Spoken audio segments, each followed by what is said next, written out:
Professor Saltin has been teaching human physiology at the Karolinska Institute in Sweden and August Krogh Institute, where he has been head of the Copenhagen Muscle Research Center. He is a world leader in muscle and exercise physiology research, and in particular in integrated physiology. Professor Saltin is the golden biopsy needle for the tremendous amount of human muscle biopsies and his contribution to the muscle biopsy techniques development. He has enormously contributed to the study of limitations and adaptation of the oxygen transport system, among many other sport science contributions, which have been published in many original papers and books. He has been founder and first president of the ECSS. During his life, Beng Saltin has received a long list of awards and prizes, and is Doctor Honoris Causa for different universities in Europe and also in Canada. But above all, Professor Beng Saltin has inspired and influenced the career of numerous sport scientists all around the world. And we are very, very happy to have him between us. Please, Professor Saltin.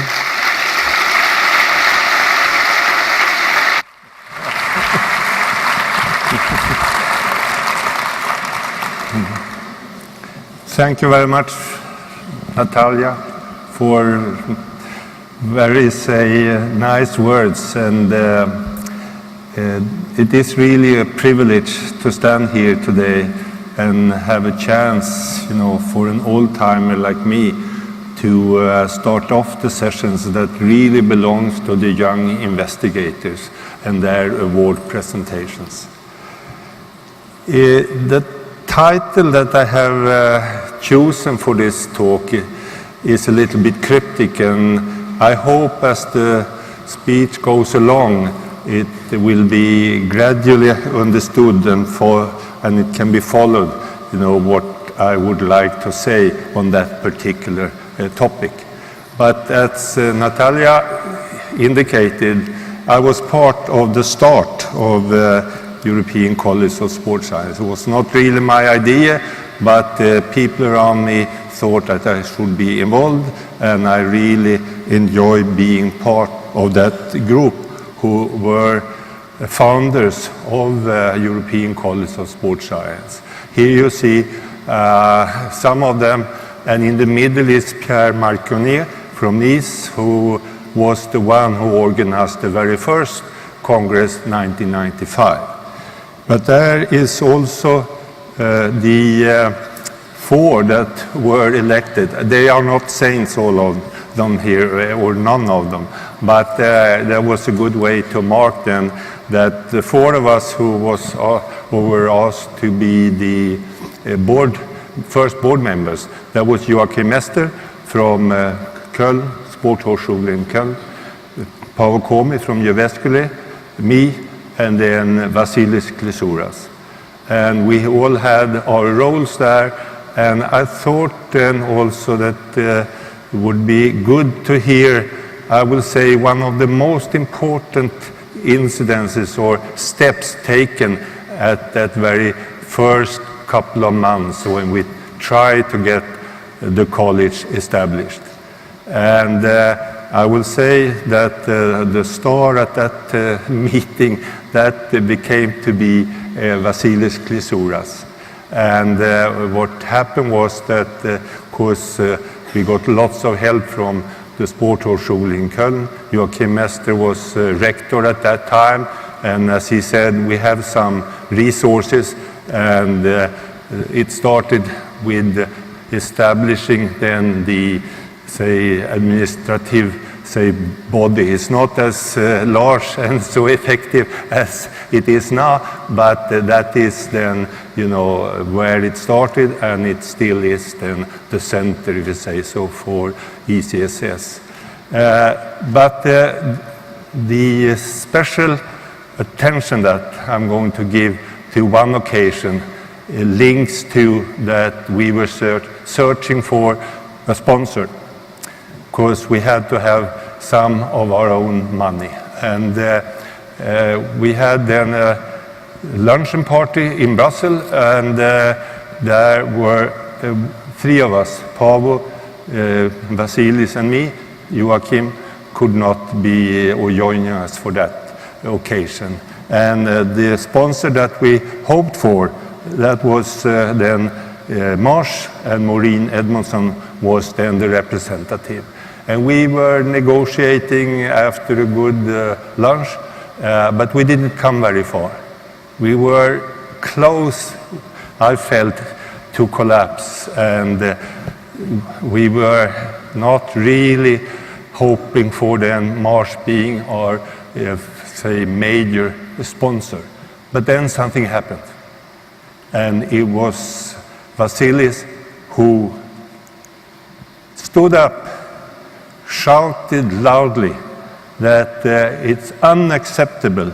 You have to offer us 5, maybe 10 more euros than you have discussed so far. And then he made signs of leaving not only the table, but the room. But then Maureen, she said, please, Vasilis, come back. And with some hesitation, he turns around and comes back and prepared to sit down again. And then Maureen said, what about 50,000 euros? And that was then exactly 10 times more than we had been discussing. So that was really a thrilling moment, and Vasilis sitting there very, very, happy with himself. And of course, Paavo Komi and me, we just had to thank for that very good development. And within 2-3 minutes, I signed the preliminary contract with Maureen, and it was in fact more than 50,000 euros. So that was a start. And we could then get some support to our administrative work, but more importantly, we had money also to start up with the very first Congress in Nice, where Pierre Marconnet was the leading figure. Now, so much for the start. And then moreover to the theme I have chosen. And you see beautiful, I think, then painting of northwestern part of Greenland. And there are lots of Danish exploration of Greenland and up to the North Pole. But of course, there are people living native on Greenland, Inuit. And our group thought that group of people, those who still live in the, say, old type of living with lots of hard work, fishing in the winter time with the dogs over the ice cap, and the women you can see also work hard with the upper body, was a good model to study why there is this big difference between arm and legs when it comes to human being in both their, say, cardiovascular as well as metabolic responses. So we then checked their upper body capacity, and you can see male and female Inuit, they are similar to cross-country skiers who train almost all their life to win a medal in the World Cup or in the Olympic Games, and kayakers who are the very good when it comes to the upper body. And that's then 40% approximately higher than for ordinary people. Now, even more exciting for us was to find that when they performed arm exercise at a reasonably high relative intensity, the Inuit had a much lower respiratory exchange ratio. Being around 80 or 81, 82 means that they consume approximately 50-50 in regard to fat and carbohydrates. And Danes, as other Caucasians, they are up around 95, where you have not complete carbohydrate dependence, but very close to. Now, that was then the start, and now I hope I don't lose you with this impossible, say, graph, but it's just a simple schematic drawing of what is going on when it comes to some metabolic regulations in the skeletal muscle. If you start by looking to the left, there you can see that little yellow thing. That's where we have our fat. And that fat can then, via lipolysis, be available and then comes into the bloodstream, and together with triglycerides, which is also found in the blood of human beings, then we have the substrate stored there. Triglycerides, they have to be hydrolyzed to be taken up by the skeletal muscle, but then you can see there is a chain with binding proteins to transport the fatty acids into the cell, and then further in the cytosol to the mitochondria, and then another transport protein to get into the mitochondria, and maybe the most important, mitochondria with a very good beta oxidation, so we can provide then carbons to the TCI cycle. Now, we wanted them to check if they were, say, different, the Inuit, compared to the Danes, and as you can see, key enzymes in the mitochondria, SDH, and especially the HAD, that's a beta oxidation, is a critical enzyme. They are double what we observed in the Danes, and very similar to the best cross-country skiers that we have. So that had to be explained. And you can see fiber types is not the explanation. Danes and Inuit, they have the same number of slow twitch fibers in most of their arm muscle and also in the vastus. And because the cross-country skier, they have a little bit more of the slow twitch fibers, but the important thing for us here that it's similar in the Danes and Inuit. Now, with that background, then we thought it was worthwhile to really check if the mitochondria also had that very good respiratory capacity. And with the techniques today, you can, in a way, determine, you could call it the mitochondrial VO2 max with the respirometry. And there you can either feed the mitochondria with carbohydrates or with fatty acids. And the only thing you do, take out a small piece of muscle, you prepare it a little bit, and then you can put it into this machine and either measure peak oxygen flux or peak ATP production. And when we checked for that, you can see Danes have a rather low value, especially compared with Inuit. They have twice as high capacity from a fat substrate then increase their peak to the peak oxygen uptake, a factor of 2. In between, there is a group of Inuit, and that are westernized Inuit. And I haven't said, there are only 150 Inuit left on Greenland living in the traditional way. The bar in the middle, that is the westernized Greenlanders.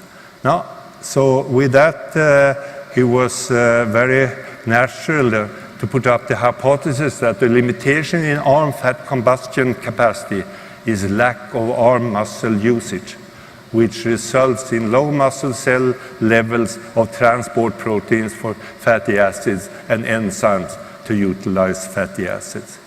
So then we found 16 Danes, 10 males, 6 females, who were willing to spend, you can see, quite a few days on ski up on the ice cap of Greenland, and they were then pulling a sledge. They lived outdoor in tents for that period of time, and they, you can see, consumed 6,000 calories per day, and the mean heart rate during these 6, 7, 8 hours they were out on the ice per day was 65% of max. We have pretty good check on those parts. Now, this is the last picture of this type, but we wanted to check then, you know, if those genes which are really critical for a muscle to adapt to training, if they were activated. And a marker or the best reflection of that is to look for what happens with PGC1 alpha.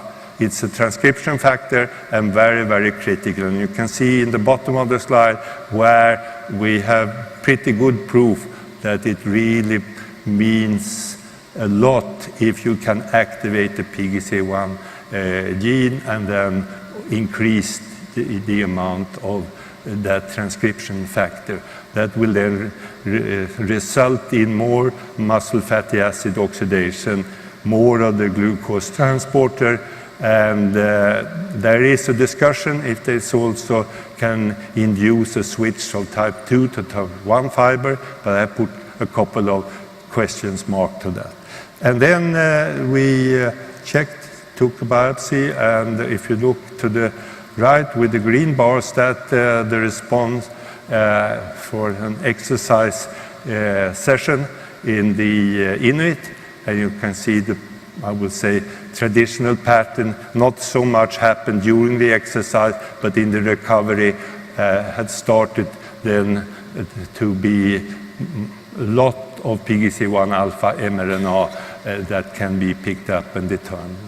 And then the next morning, back to normal values again. To the left, you have the Danes, and there I have split it up because the pattern usually changes during a training period. So we have one then bar representing the early phase, and the little bit darker bar is in the late phase. But the same type of protocol, and you can see if we take the early phase, there is a really marked response. And a little bit surprising, there is also an elevated mRNA level the next morning, saying that that exercise that they perform during the day has an effect quite a lot of hours after the exercise, and effective also during the night. As anticipated, the response is still there at the later part of the 42 days on skis, but it is not as pronounced. But you know, with that type of finding, we were very, very, hopeful that we had got a good, adaptation in the arm muscles of the Danes. And an easy way to summarize the data is the same picture as you saw, or graph that you saw before, but here you can see some red arrows, and they indicate that all these critical proteins in the process of handling the fatty acids, they were elevated all the way from the lipoprotein lipase in the capillary bed, all the way into the mitochondria and the beta oxidation. So that was a very, very positive then result, and we could then further check that the mitochondria really could then better than before the ski tour then use fatty acid as a substrate. You can see Danes to the left, pre, and to the very far to the right, post. They are not as high as the Inuit hunters, but they are, say, a good way up to that level. So with that, we really expected a dramatic, say, effect on the capacity of the Danes to then use fat as a substrate also in their arms. Now, we just checked for that with some biopsies, some measurements also with the isotopes in the upper body. And then we got the first results, and that's just the respiratory exchange ratio data. And you can imagine it was a shock to see that the Danes post, they had it changed. It was the same very high respiratory exchange ratio and not at all closer to the Inuit. Of course, we checked on other variables. We had free fatty acids in the blood, and you can see the filled bars. That's only if you start to the left, they were much higher than what we saw after the long stay and exercise on the ice cap.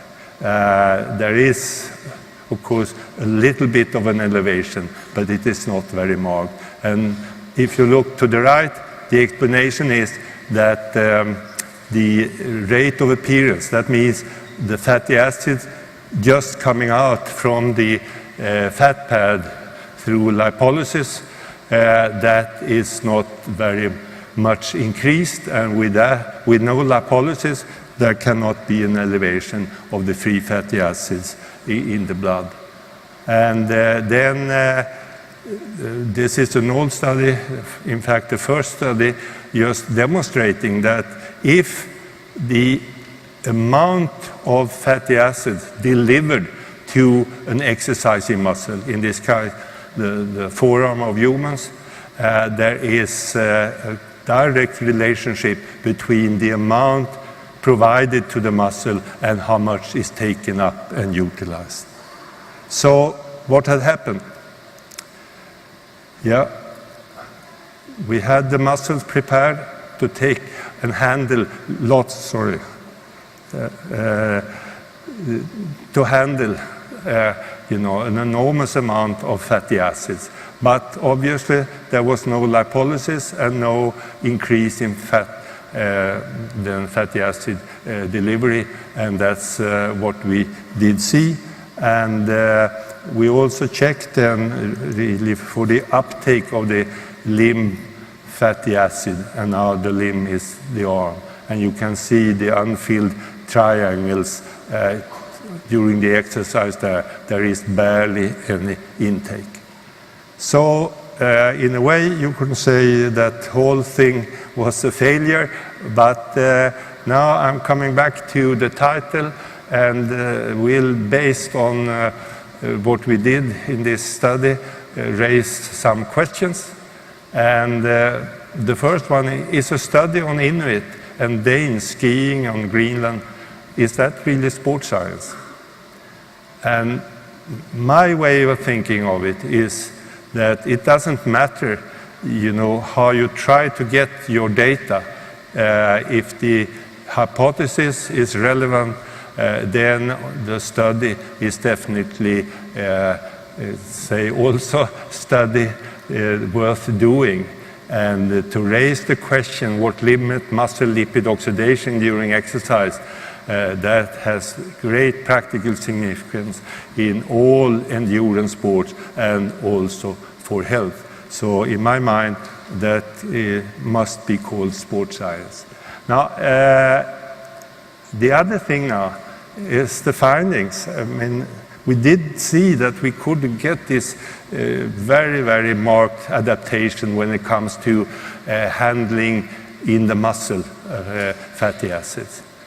But without the fatty acid from lipolysis, then there is, of course, no elevation as we have seen in the total amount of fatty acid used by the active muscle. And then what is the answer? Our best bet is it is the diet.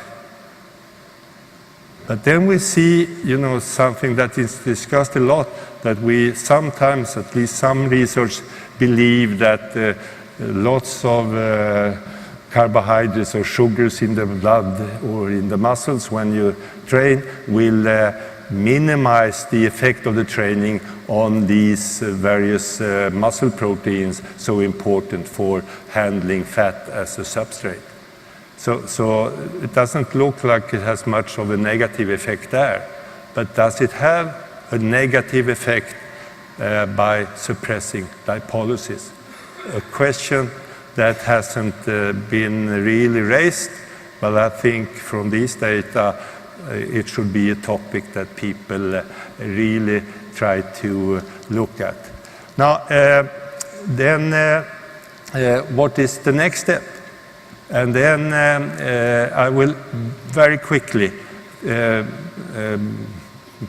tell you a little bit about the study that I was really impressed by. It was Peter Schantz in Stockholm who did something similar, but what his interest was whether or not muscle fibers could transform into another. And then the question, of course, 2A, 2B fibers or 2X, whatever you want to call them, if they could be converted to type 1 fiber.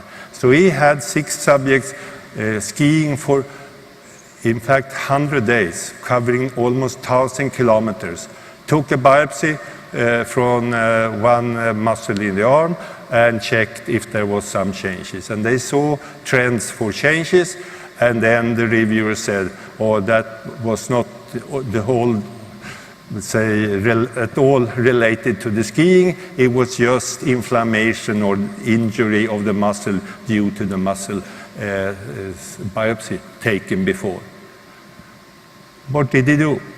He found 8 more subjects. Next winter, they skied 1,000 kilometers, took 3 months, and then he had taken biopsies from one arm before, and then when they come to the end point at the northern range of the Swedish mountains, then he took biopsies from both.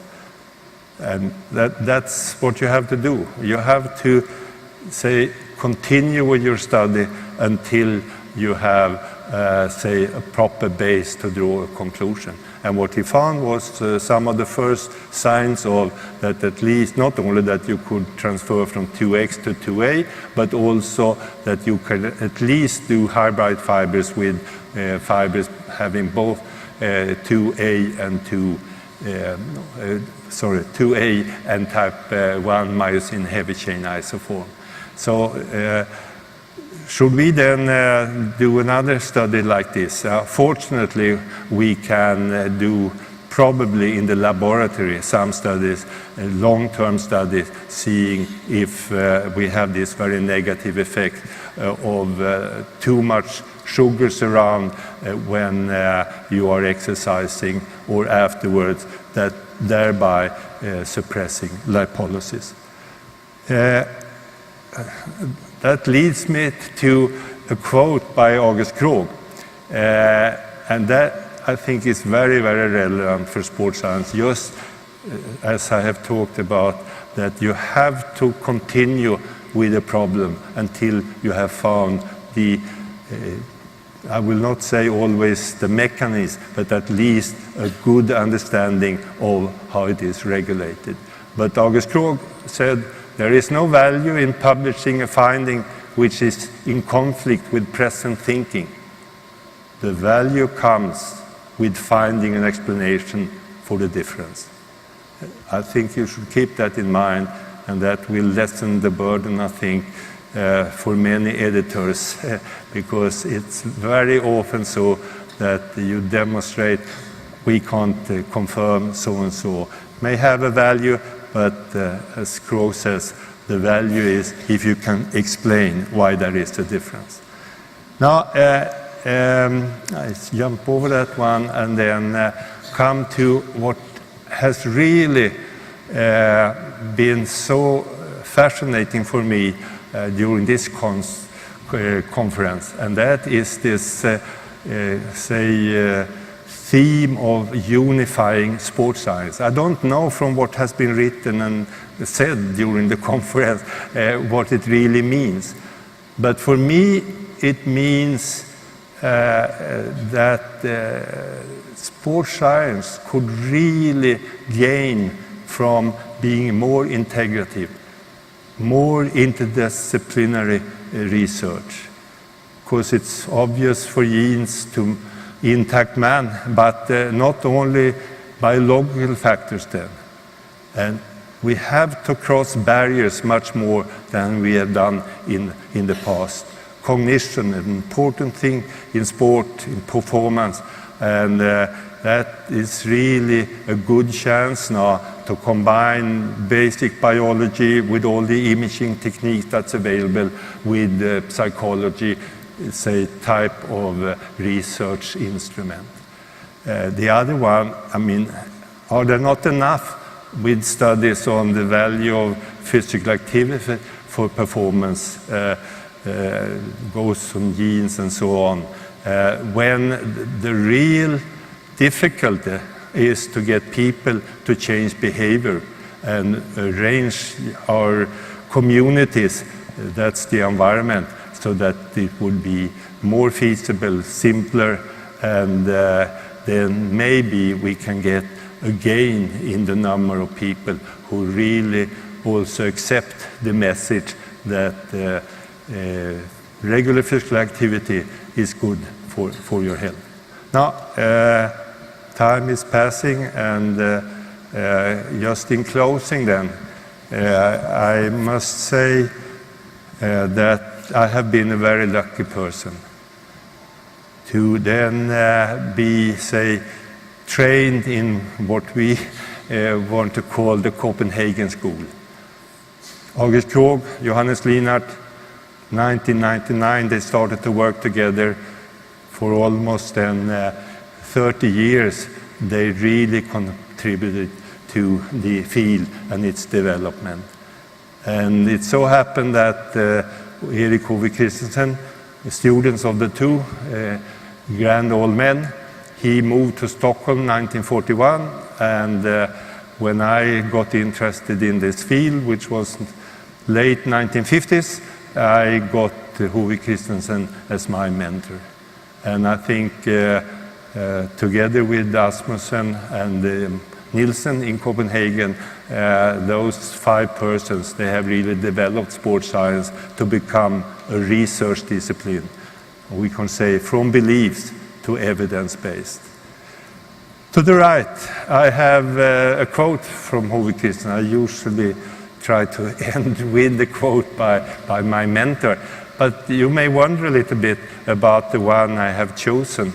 It says just, when you write an article or present your data in a meeting, you should refer to other researchers' work in the same manner as you yourself want your own research to be quoted and discussed. And I have selected that as a tribute to this Congress. I have been quite active from Wednesday morning until this afternoon, going to various sessions. And of course, there are so many presentations, it's almost overwhelming. But they have been presented in a very, very, good way. For me, it means that they have good data, present it well, and they really stick to what Hove Christensen says here. The atmosphere in every room I have been sitting in has been very clearly that the presenter has had respect for other people's work in the area, and when it has come to a discussion period, there has been constructive criticism, and that type of atmosphere, I think, is very, very stimulating. So with all the good presentations here by the young people and the way it has been presented, I think there is a very good future for sports science, and ECSS can definitely be or should continue to be and develop to be the forum where good sports science is presented and discussed. Thank you very much for having the chance.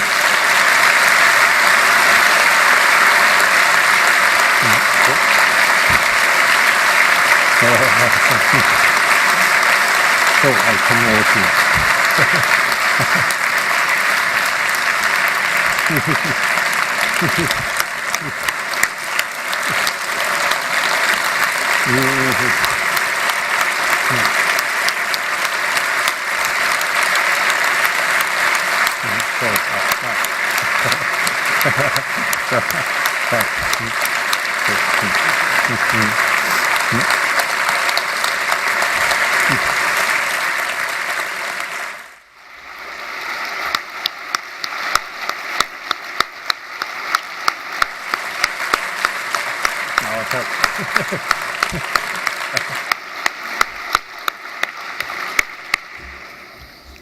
Thank you, Professor Saltin, for this wonderful, inspiring journey around the sports science. Your impact in the field has been so deep that many of your students, colleagues, friends, and followers from around the world like to join this very numerous audience and tell you what you mean to them as a man and as scientist, and your footprints in their professional and personal life. They highlight your professional work as researcher, mentor, colleague, as well as your unlimited passions, generosity, hospitality, and savoir-faire between others. The compilation of these messages has been a pleasant and gratifying work for us, and we hope that you will enjoy its outcome. Beng Saltin, Sports Sciences Footprints.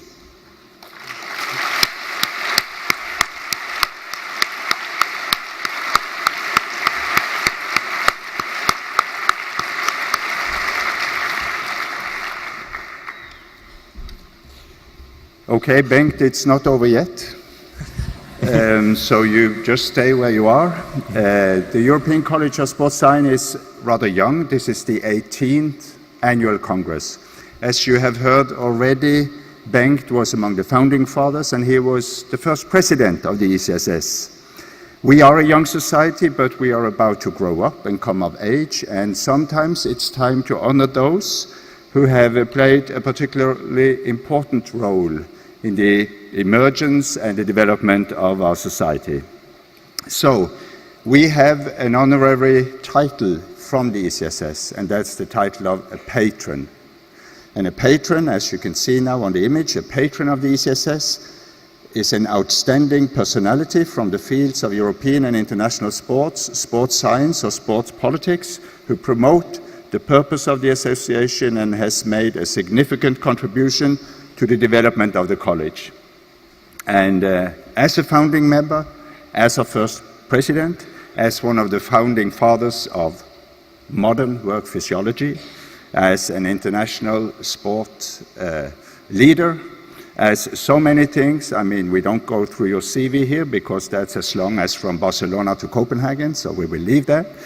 As the one you are, Bengt, it's an honor for me today to give you the award and promote you as ECSS patron.